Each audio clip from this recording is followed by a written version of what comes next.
Hello, everybody, and welcome to a new episode of the Indie Diarist podcast, a show on the human stories behind indie game development. This is your loyal Indie Diarist and host, Anthony L. Wolf, writer, narrative designer, and senior content manager in social media, as you guys already know by now. Before we go into this episode, I want to shout out to my amazing Patreons who are Zucchini, Fishbump Dev, and Peleg. You guys are incredible, and your support every month means so much to me. Thank you for being such amazing supporters of the show. If you two listeners want to support the show, which is entirely listener supported at the moment, you can go to patreon.com/theindiediarist, or you can check out the links in the description of the episode to see my tiers, which start from as little as £1.25 per month and include access to episodes in advance and an archive of video, uncut episodes on YouTube, and a lot more. This episode is part of a little series of, well, not a real series, but like a little friendly collaboration with Jackie Martin, who's an amazing marketer who helps a lot of indie game developers. You may know her from Twitter, so please give her a follow if you don't already. And it's with Rob Pigott,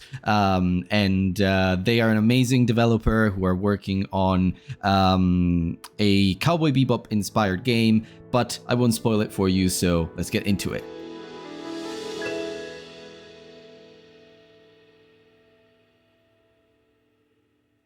All right, hello everybody, and welcome to a new episode of the Indie Diarist podcast, a show on the human stories behind indie game development. This is your loyal Indie Diarist and host, Anthony L. Wolf. You've heard it from the intro, so I'm not going to do any more introductions for myself today, but I am with a very, with a very lovely member of the indie game development community first. And this is a part of a little collab that I have with Gentleland. Which is found, I think it's co-founded, but anyway, it's where Jackie Martin works. And if you do spend your time around Twitter and the Twitterverse, which I will still call Twitter, you will know Jackie Martin to be one of the most prominent voices in indie game marketing. And she put me in contact with Rob, and now they're here with me. And we're going to talk about your project. But I'm going to hand it over to you, Rob, because I've been talking a lot already. So please tell the listeners what you do, where you're based, and what you're working on right now. Hi, everybody. First of all, thank you so much, Anne. It's a pleasure to be here. So my name's Rob. My pronouns are they, she, and I am a game developer, a writer, film editor based in New York City. Mm-hmm. I've worked on a few smaller projects for game jams and stuff like that the past couple of years, but the current game project I'm working on with a small team is called Bitter Silver. I basically like to pitch it to people as basically a indie game love letter to Cowboy Bebop and Telltale. We've been working on it since the spring of 2022. We put out our original demo in the fall of 2022. We spent a lot of 2023 looking to try to get funding, and obviously, for those who aren't familiar, basically the past year and a half has been just pretty horrible for trying to get funding in the games industry, honestly. That's not even to say like all the layoffs and everything that's happened. I basically decided at the beginning of this year, beginning of 2024, to do a Kickstarter to basically finish it.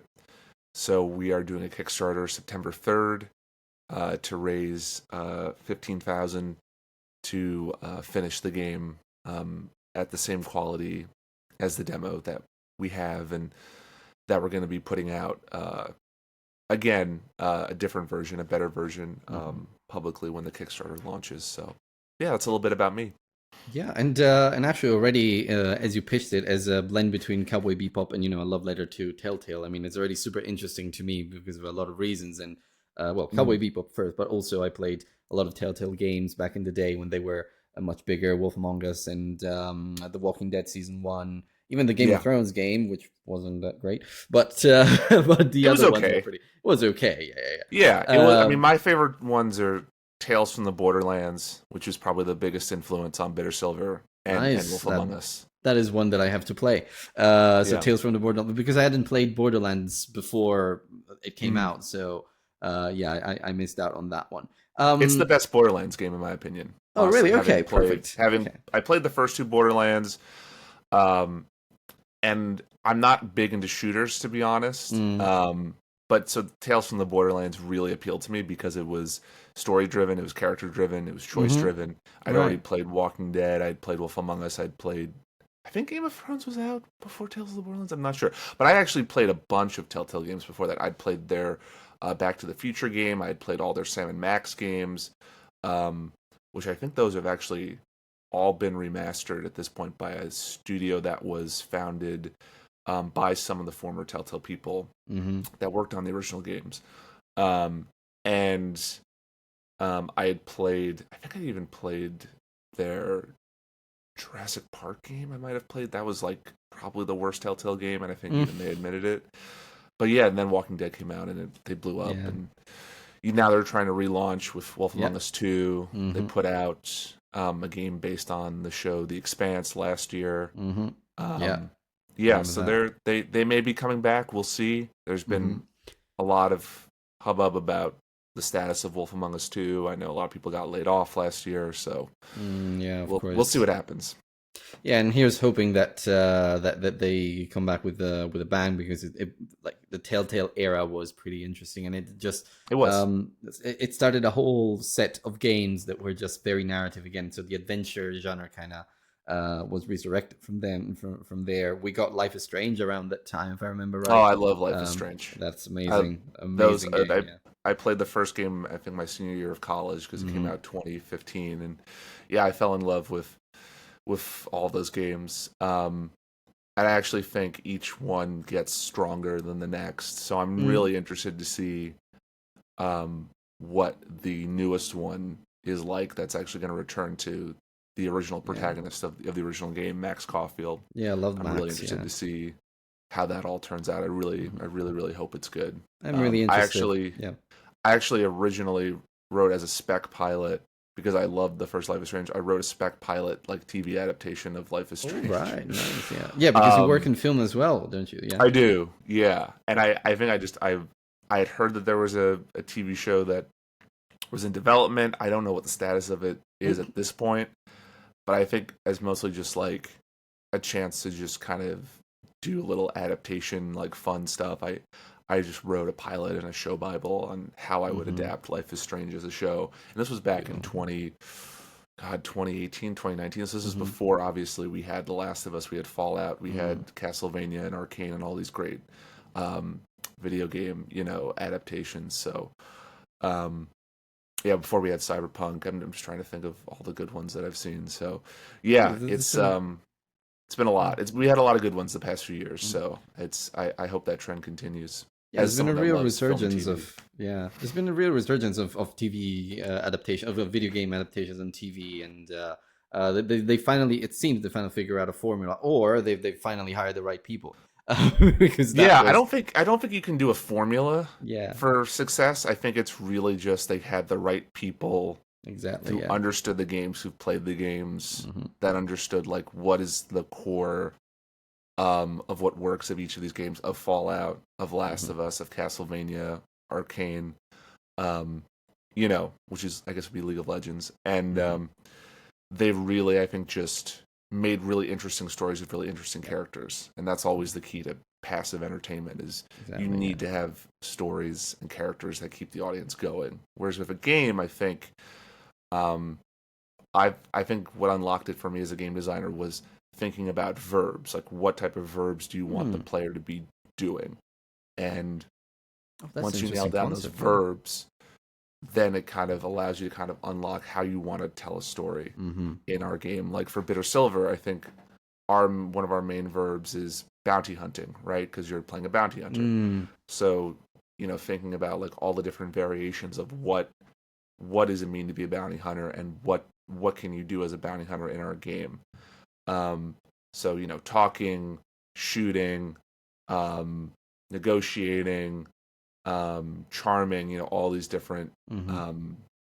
ways of interacting as a bounty hunter, with your crew, with other people, with the bounties themselves.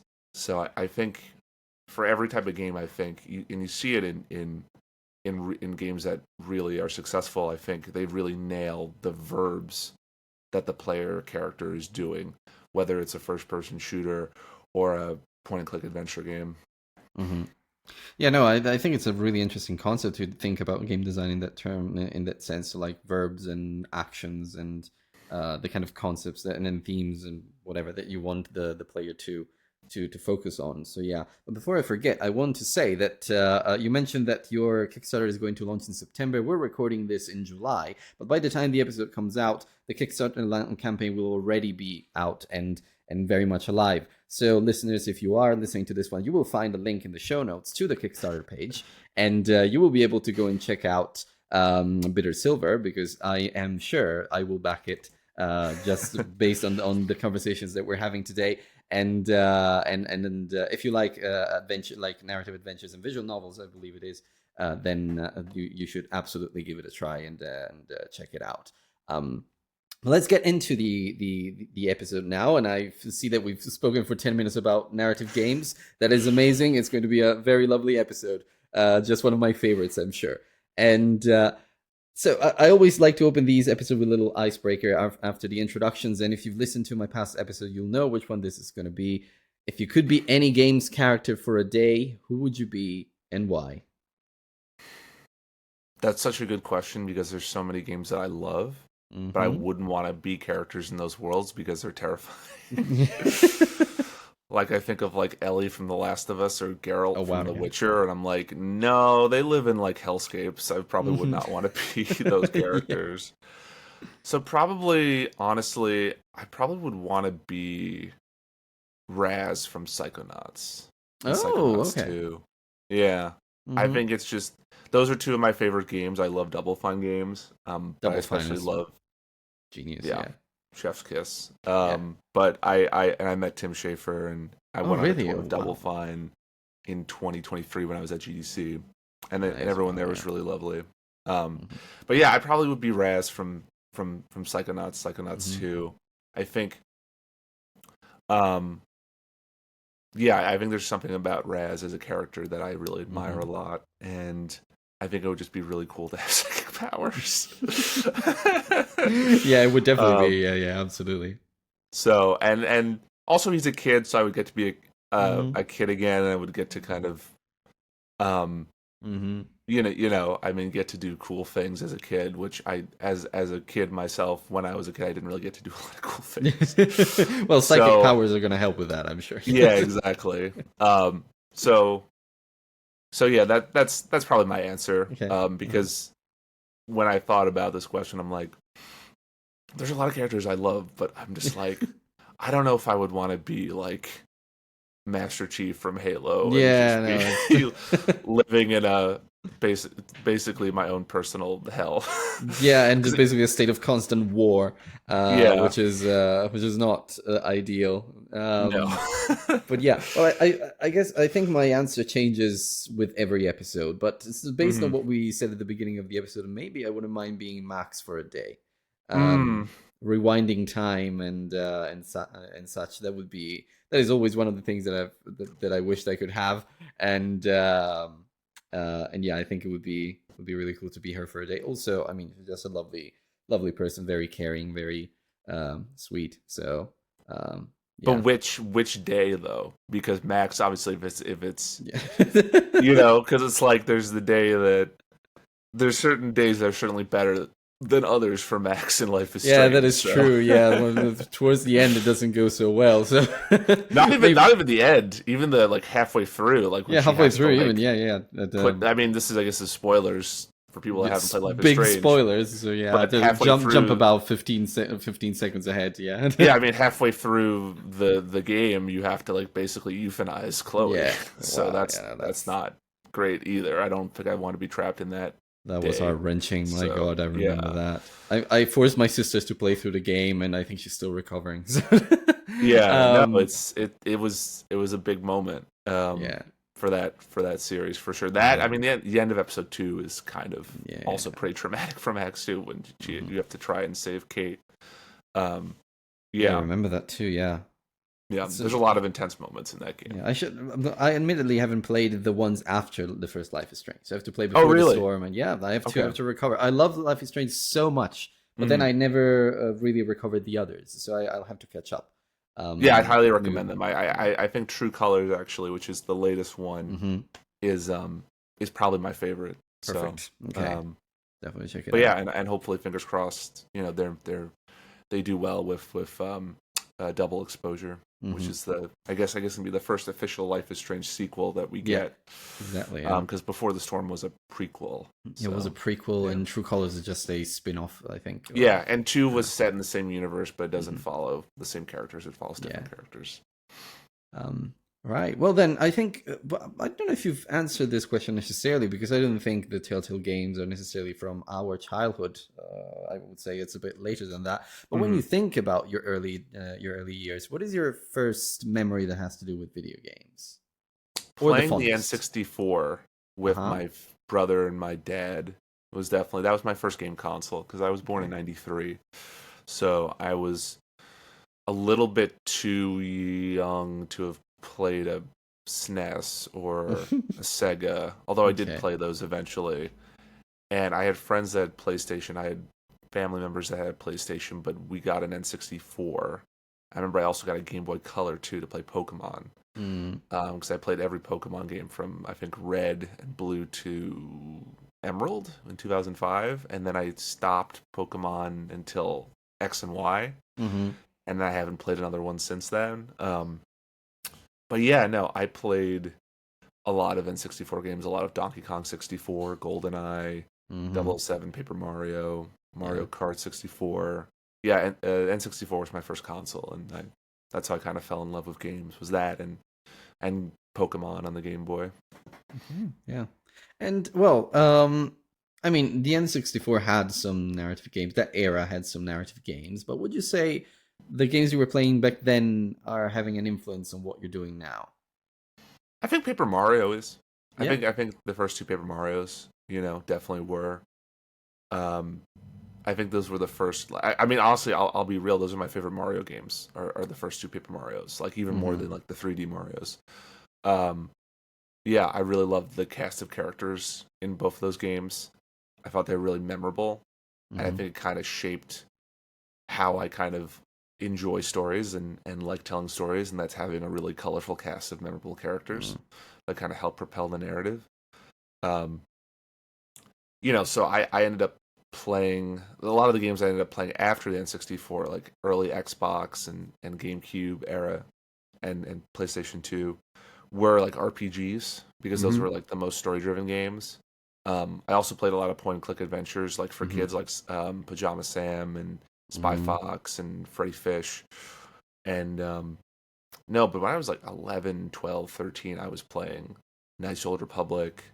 I Okay. played my favorite. Actually, this is my favorite game of all time. Is Knights of the Old Republic 2, The Sith Mm-hmm. Lords, the sequel that I feel like more people should play. I know everyone loves the first Knights of the Old Republic, and it's Mm-hmm. great. Don't get me wrong, but I love the sequel and what it did for Star Wars and Star Wars storytelling at the time. Yeah. And yeah, I also really loved like Elder Scrolls games Mm. Well, that makes and then sense. They have a yeah. lot of writing in those games. Yeah. Hmm. I just really latched onto stories and games Mm-hmm. Yeah. pretty quickly. I think it was really drawn to games Mm-hmm.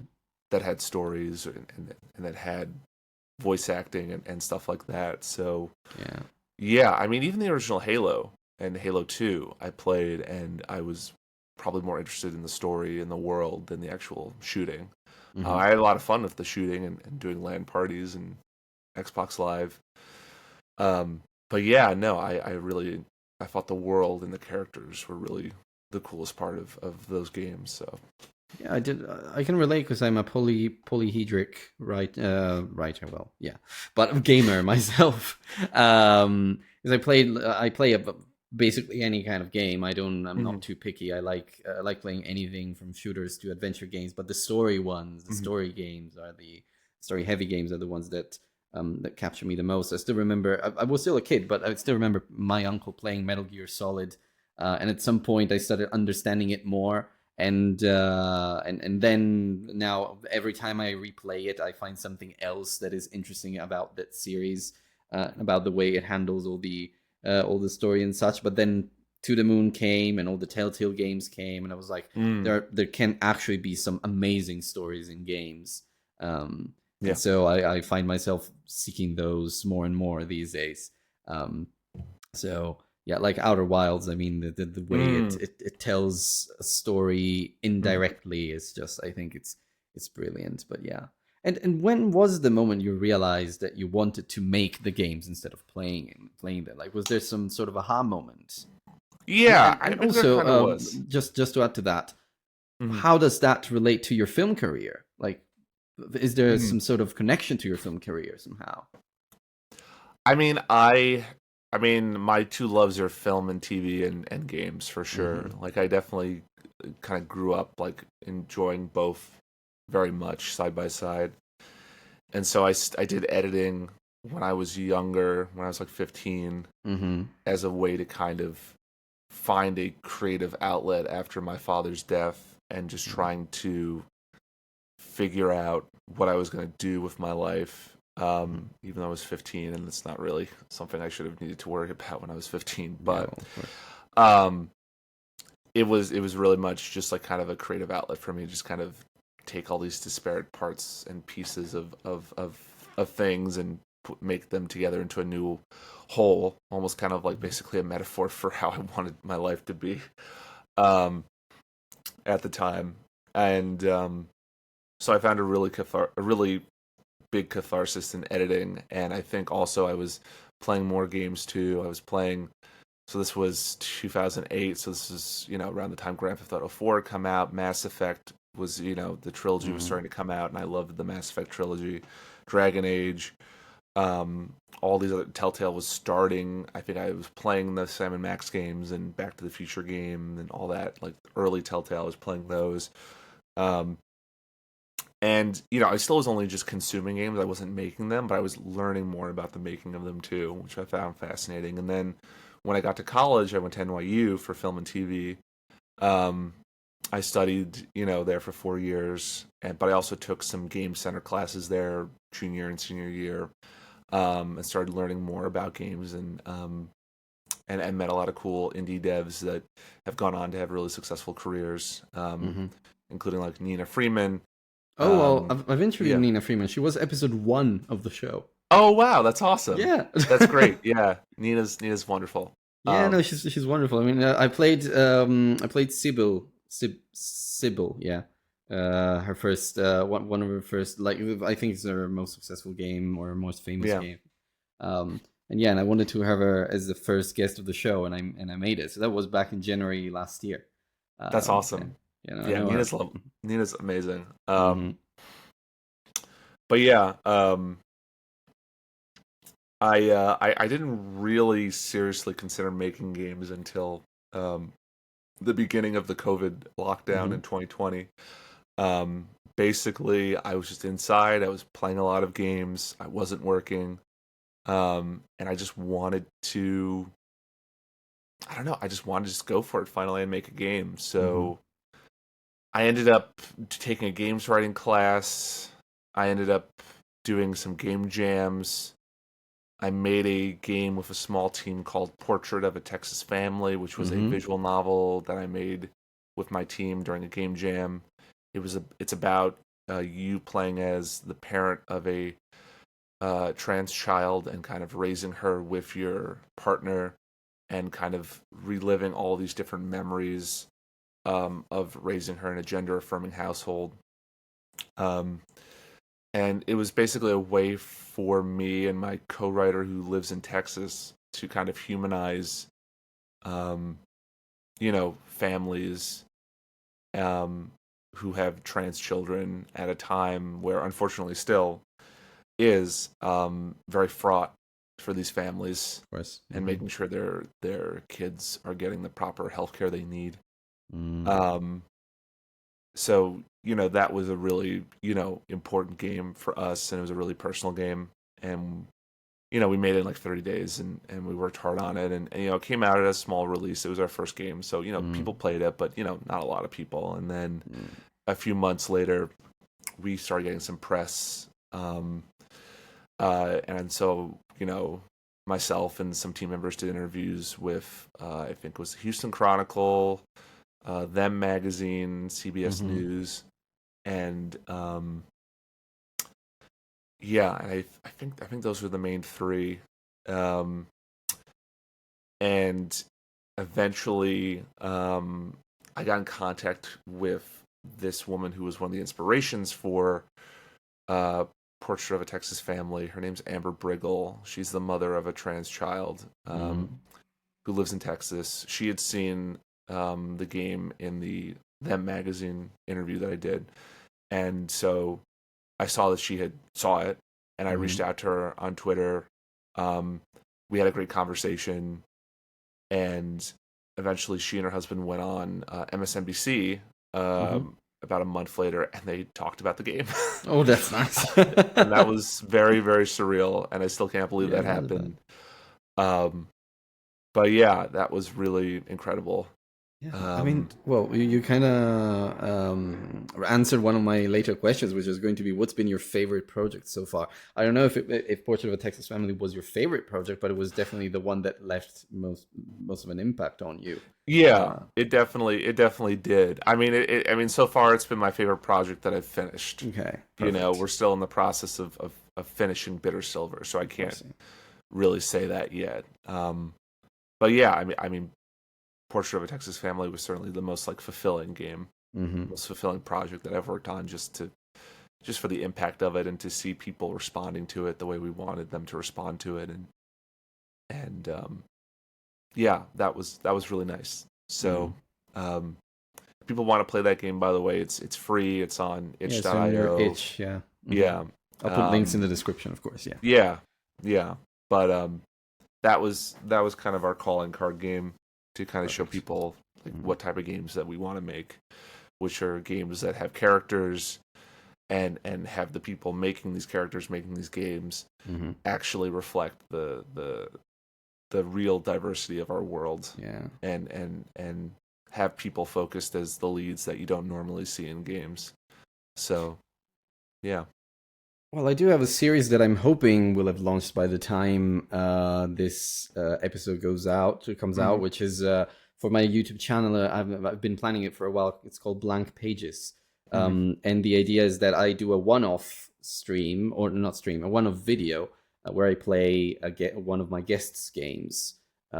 So maybe I could do this ahead of your game going live. And sure. I'm an ally to the LGBTQIA plus community, of course, and all of that. I'm not part of the community myself, being not being necessarily a member of the community. So my perception of your game might not be the same as someone who is in a part of the community itself, but I will still love to play it and see what kind of story you told there, because I think it's going to be super compelling and super poignant, and a lot more people deserve to see something like that.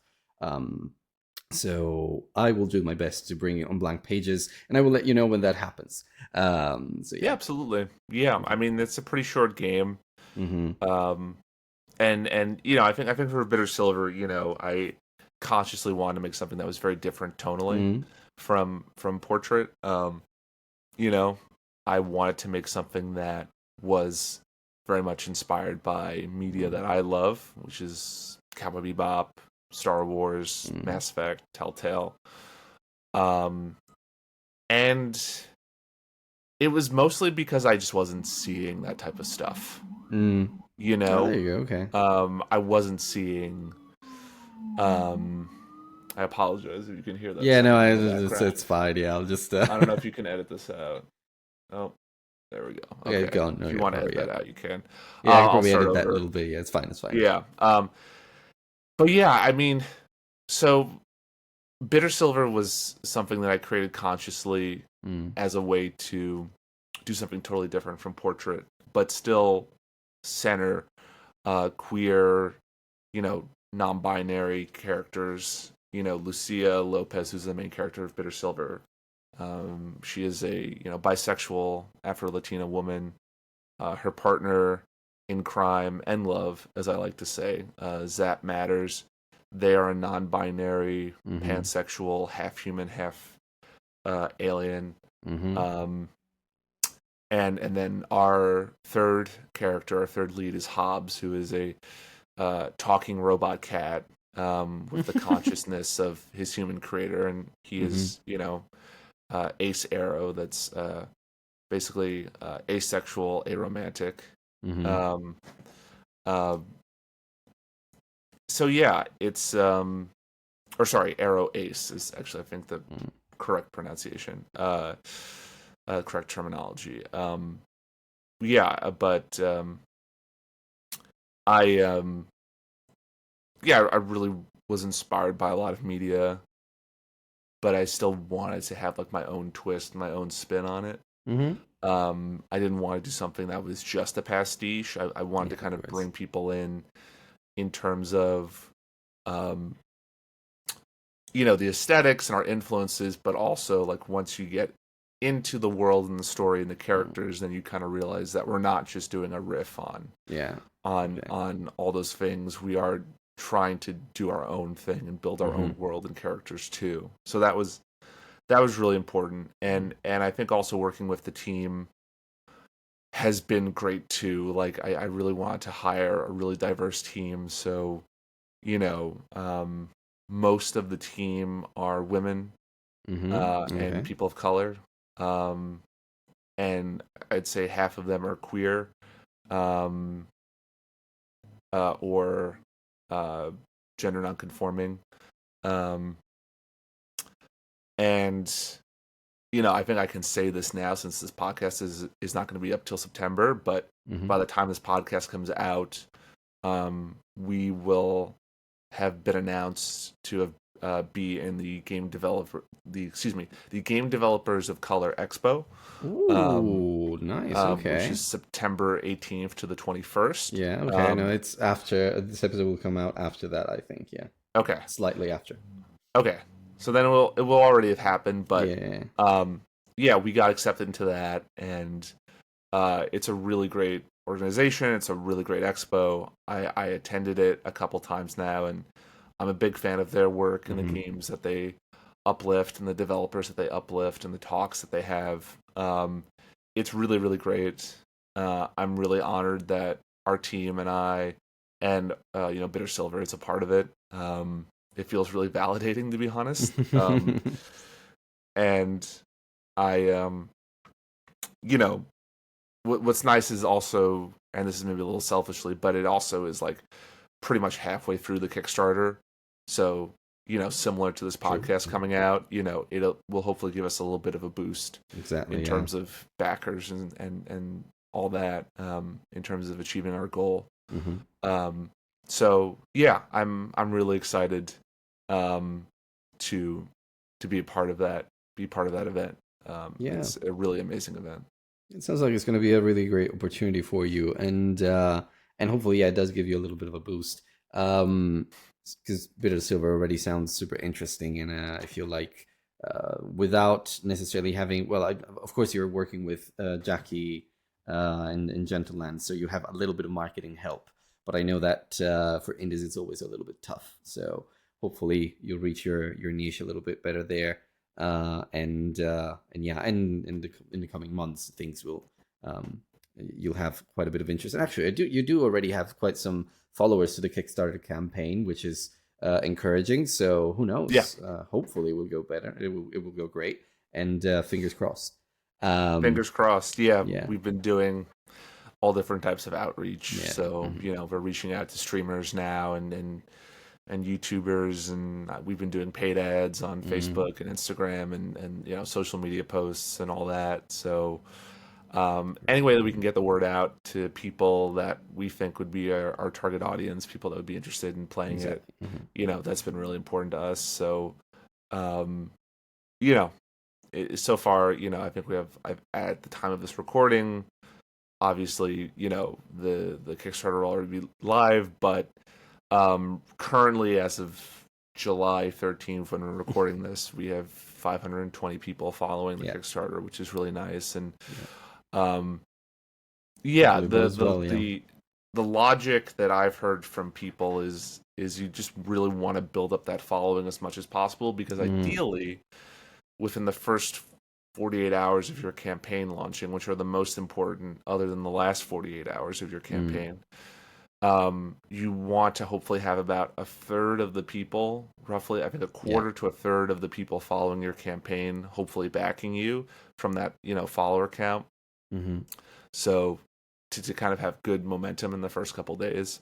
So that's That's really good yeah. insights for others who may want to launch their Kickstarter campaign, because I've heard a lot of ballpark figures like, I don't know, Mhm. you need to reach 10K wish lists to have a chance to be visible on Steam and be favored by Yeah. the algorithm and such. In terms of Yeah. Kickstarter, I've never looked much into it, but this is really interesting to know, like just roughly a third of those followers, and um, just try to build that following as much as possible before the campaign even launches. I did Oh yeah. hear about the first 48 hours and the last 48 hours, though, so that's something that hopefully will help other developers as well. Um, Yeah. but And yeah. definitely plan have a good tail. Hmm. Or I guess have a good head in terms of how long from when you start and plan your Kickstarter to when you want it to launch. Hmm. Like I'd say the best, from what I've learned, the best times to launch a Kickstarter are between like March and June, and then like September to October. Hmm. Those are roughly the best months to launch a Kickstarter from people I've talked with that have Hmm. supported and helped out on a lot of successful Kickstarters. And it's away from very tricky seasons like maybe Christmas season and gifting, Yeah, and summer, where yeah, basically everybody's out. exactly. So yeah. Um, I'm curious at this point, and we are near the end. What, based on all your projects so far and such, including maybe Bitter Silver, although it's not wrapped Hmm. up quite yet, is there a particular development challenge that has left a mark on you? Something that you want to share with other developers? I think it's always like being able to pivot if you need to change things. Mm-hmm. I think I think for me it's like iteration is one of the biggest hallmarks of game dev, and I think if you can iterate early on and kind of figure out what's working and what's not, especially if you're making a story driven game, I think that can give you the flexibility to basically figure out like um what type of game you really want to make early on, so then when you get into actual production it's a lot more straightforward. Mm-hmm. um I feel like I'm still early on in my game development career, so it's I don't know what the future holds, but Mm-hmm.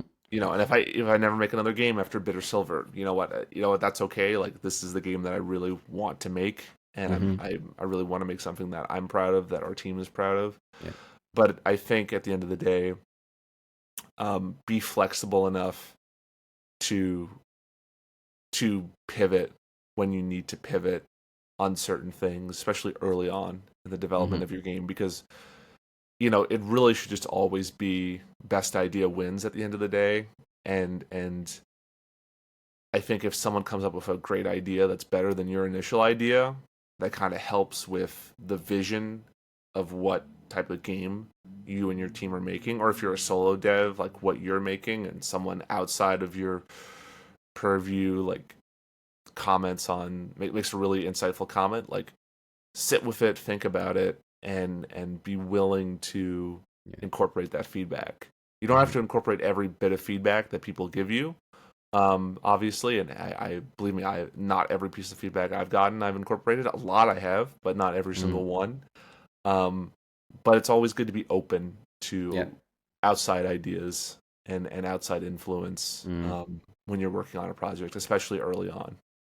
It's a very dear principle when it comes to me, especially when it comes to writing as well. Kill your darlings, because I mean, Hmm. if you grow too attached to your thing, then you're not able to take a step back and see what is working and what isn't, and you become Yeah. too emotionally involved in that. Whereas you're actually creating something for others, most of the time, for yourself, of course, but for others as well, and you want others to Hmm.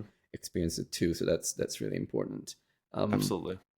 I feel like this question will be interesting for Hmm. you, but I'm curious to know, and this is the core of the show. Why are you a game developer? What is it that drives you forward? Man, I could talk all day about that, but Please do. I'll try and keep it succinct. Okay.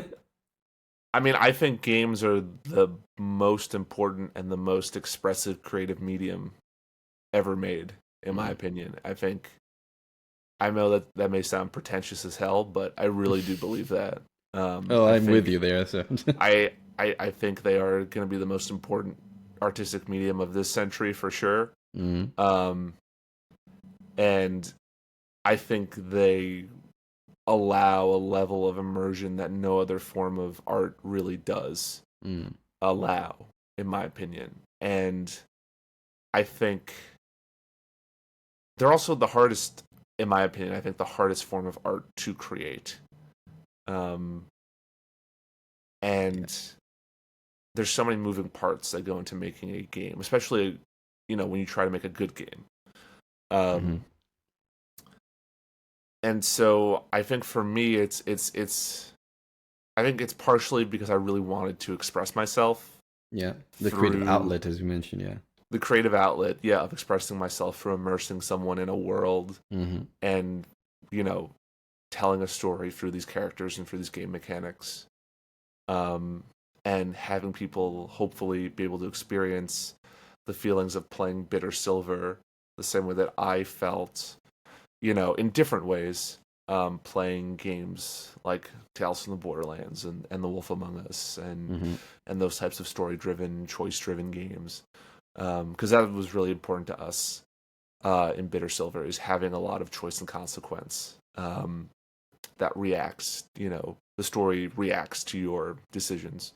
Hmm. Um, so I think that's partially it, and then I think also it's um, wanting to tell stories through games and through characters that you don't normally see in games. Hmm. Yeah. Um, you know, I would hope that all of your people listening to this are not, you know, people that support harassing developers or people that I would support. hope not. Yeah, Yeah. absolutely. So I hope I'm not preaching to the choir. I probably am, but I,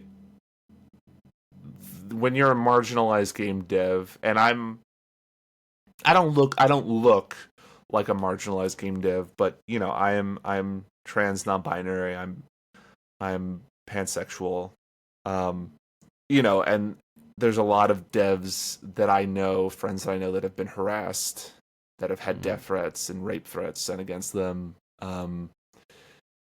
Because of what's been happening the past few months Yeah. with the whole Sweet Baby Inc. detected Yeah. people Oh and my all this God. Yeah. harassment in games and things like that towards marginalized devs. It's really disgusting and disturbing and disappointing. Yeah. Um, and I really want to make games that are very much expressing different viewpoints Mm. and showing different people Yeah. that actually do exist in our world and other worlds, um, made by people that aren't just cis straight white people. Yeah. Hmm. Not saying obviously that cis straight white people can't make amazing games, because they have clearly, Hmm. but I think it's important more than ever for this industry and the people in it, the people that play games, the people that make games, the people that fund games, to uplift marginalized developers, Hmm. marginalized studios, to help them make games, cool games, fun games, weird games, experimental games that really show the actual diversity and nuances of our Yeah. world. Uh-huh. That was the kind of the founding like goal of Lookout Drive Games, our studio. You know, was to make games that kind of push forward that goal. And it's something that I'm not going to stop. Even if I stop making games, I'm not going to stop uplifting indie devs and indie artists just in general who are trans, who are people of color, who are, you know, gay or bisexual or asexual or disabled, or you know, people that deserve to have their stories told by themselves. You know, that's really important to me. And you know, I just really wish and I hope that people can just, and I think the vast majority of people are, but it's just so much easier to be empathetic and to be kind than to be hateful and to be suspicious and distrustful. Yeah, I always say cynical. that, and I don't understand what makes some people just go that way instead, because it's just, why would you go through the trouble? It's just so much easier to be a decent human being. But, you know. Yeah, and there's a whole other separate conversation we can have about what leads to people that do this type of behavior too, and but there's a lot of amazing people in this industry that I look up to that have really weathered the storm of Gamergate back in 2014 and that one 2015 too. and now with what's happening, that I really, you know, have really been North Stars for me and other people on the team in terms of how to handle stuff like harassment and things like that. And you know, that's something that I won't lie, like I'm not looking forward to, you know, if and when the game gets bigger, you know. But you know, it's something that I kind of already am prepared for. Yeah. It sucks that you have to be, but yeah. But I'm really looking forward to putting this game out. You know, hopefully we're gonna have it out by end of next year, beginning of 2026, if all goes well. So yeah, I just really I just really want to keep making games that keep telling stories with characters that you don't usually see in games. Yeah, you know? And I have no doubt that Bitter Silver is going to resonate, honestly, because it's... I hope so. Yeah, I mean, you know, it's. I'm sure it's going to reach the people who will care about it the most, and yes, it might reach some people who might decide not to be so decent human being as we were saying, but you know, as you mentioned, unfortunately, you're prepared for it. You have to. So hope for the best, prepare for the worst. For the best, exactly. Yeah, exactly. Yeah. Right. So, well, I think we're very close to the end now. I've got only 2 more questions for you, and hopefully they will be a bit fun to think about. One of them is, imagine writing a letter or a note to yourself, but maybe 10, 15 years younger. What would you say? I would say the feelings you feel are valid, and that, you know, the feelings that you have right now, the uncertainty about your life and your future, they're valid too, but you are going to become the best version of yourself, and you're going to go through a lot of therapy to get there, and you're going to work on yourself a lot, but you're going to meet a lot of amazing people that are going to help you along that way. Right. And you know, the feelings that you feel about yourself, they're going to blossom. Okay. They're going to blossom into something that makes you realize who you actually are. Perfect. And who you knew yourself as were always there. You just needed the language to understand it. Right. Well, that's probably one of the best answers I've ever got into this answer. That's a good one. Really love it. Okay, perfect. And to end it on a lighthearted note, if you had unlimited budget and time, what game would you create? Oh man, it would be, oh god, unlimited budget and time. That's not good, because I feel like all artistic endeavors should have limitations. Yeah, Absolutely. But if I had unlimited budget and time, if I had like AAA budget and AAA time, I would probably make something like a Baldur's Gate 3 Right. or a Okay. Mass Effect 2, Mm, but it would be set in the Bitter Silver universe. right. So it Okay. would be a story-driven RPG. Um, I mean, this is kind of my dream game that I would love to work Uh-huh. on as a studio one day, but it would basically be, you can create your own bounty hunter and customize it and Right. go out, explore the galaxy, and Well, I would play something like that. It would be yeah, absolutely incredible. do Yeah. all these stories. It's basically would be like taking the gameplay of like a Starfield or a No Man's Sky, Yeah. making it a little bit smaller, More focused. more focused. Yeah, something equivalent to like a Mass Effect 2 or something like that. Mm-hmm. And or Baldur's Gate 3, and just having a lot of depth to the combat and the mechanics, and be able to have, motion capture, acting, and voice acting, and a great score, and a team of writers and people working on it. Like basically what Larian Studios is doing now. Yeah, That would exactly. be my Yeah. dream Mm-hmm. scenario. Is because Larian's a big influence. So I would Yeah. love to make a Baldur's Gate 3 or a Divinity Original Sin 2 style game set in the Bitter Silver universe. That would Larian's an be amazing studio. Yeah, I'm sure a lot of yeah, oh people yeah. are inspired by them. I would Yeah. love to meet Sven someday. He seems like a really cool guy. Yeah, absolutely. Okay, well then, Rob, it's been an absolute pleasure talking to you and having this lovely chat. Now it's time for some parting words. Where can other people find you? And if they do, what is the best way to support you? I mean, the best way to support us. So by the time this episode is out, like you've said, we are going to be doing our Kickstarter for Bitter Silver. So go to Kickstarter and search for Bitter Silver or Google Bitter Silver. I think our Kickstarter is like our second. It's like the second option when you search for us. And I think number one is our Steam page. So follow us, on Steam, like wishlist the game on Steam, all that good stuff. We have a Discord page that you can. Well, sorry, we have a website page where you can go and you can find our Discord and our Twitter and our TikTok and Instagram, and we have a newsletter and all that. And usually, I'd say most social media handles we have are at Lookout DR Games. That's at Lookout DR Games or at Lookout Drive Games. Mm-hmm. So those are our social media handles. And yeah, feel free to, hopefully if all this sounds cool, if Bitter Silver sounds cool, back our Kickstarter. Mm-hmm. We're gonna have a lot of cool rewards. And yeah, I guess I really just appreciate every single person that supports us, supports our game.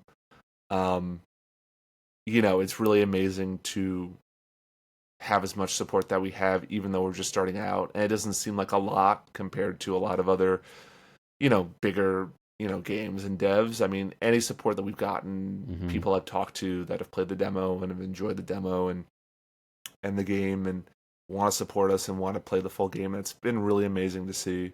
And I don't take any of it for granted. And we really want to make a game that people really enjoy. So I have every intention of doing that. All of our team, all of my amazing team who I care about deeply, I think that is definitely our intention, is to make a game that people really enjoy, and hopefully build upon it further in future games that hopefully we're able to make. So yeah. Perfect. And that is a really good and valid sentiment. And also, Bitter Silver sounds amazing. So I wish you all the best with it, Rob. And I will absolutely add all of these links in the description of the show so that you guys can check out Rob and the team and what they're doing to bring this beautiful project that is Bitter Silver to life. If you like Cowboy Bebop, if you like Telltale games, it sounds like this is going to be one for you. So keep an eye out and support the Kickstarter because it will be almost wrapping up by the time this episode goes live. So yeah, that is it. But thank you again, Rob, for being such a wonderful guest on the show. It's been a beautiful chat. It's been a beautiful conversation about narrative games and space games and a lot of other stuff. Also, some of the gloomier stuff such as harassment and such. But unfortunately, that is the industry and that is the current state of things. Hopefully, things will get better in the future. But wishing you all the best with Bitter Silver and to your team as well, because you guys are doing an amazing thing. Thank you so much. I really appreciate it. This was really lovely.